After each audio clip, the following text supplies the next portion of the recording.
চলো আজকে মিনি ব্লগটা এখান থেকে শুরু করছি। এই যে চলে এসেছি আমরা সকাল সকাল হাওড়া স্টেশন। আর হাওড়া স্টেশনের ভিড়টা দেখতে পাচ্ছ, কত মানুষ। এখন কিন্তু ওই 6:30 7টার কাছাকাছি বাজে, তাতেই এতটা পরিমাণে ভিড়।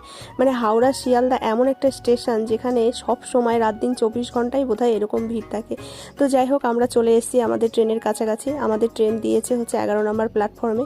তো এখানে আমি আর সোনা বলছিলাম যে সোনা, এত গরমে সারাটা দিন কি করে যে কাটাবো ট্রেনের মধ্যে। তো তাও ভাগ্য ভালো যে আমাদের হচ্ছে সিটিং সিট হয়নি, আমাদের হচ্ছে যেটা স্লিপার সেটাই করা হয়েছে টিকিট। তো প্রথমে তো টিকিট কি হবে না হবে বুঝতেই পারিনি। যাই হোক, ফাইনালি যখন চন্দন বললো যে হ্যাঁ টিকিট হয়েছে, তখন তো আমি ভীষণ খুশি হয়েছি, ভীষণ আনন্দ পেয়েছি।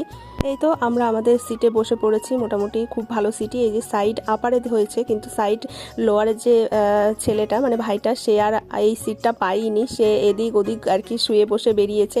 কারণ আমি আর শোনা এখানে বসেছি, আর ভাইটা বলছিল, ওই যে দেখো ওপরে সেই ভাইটা বলছিল না যে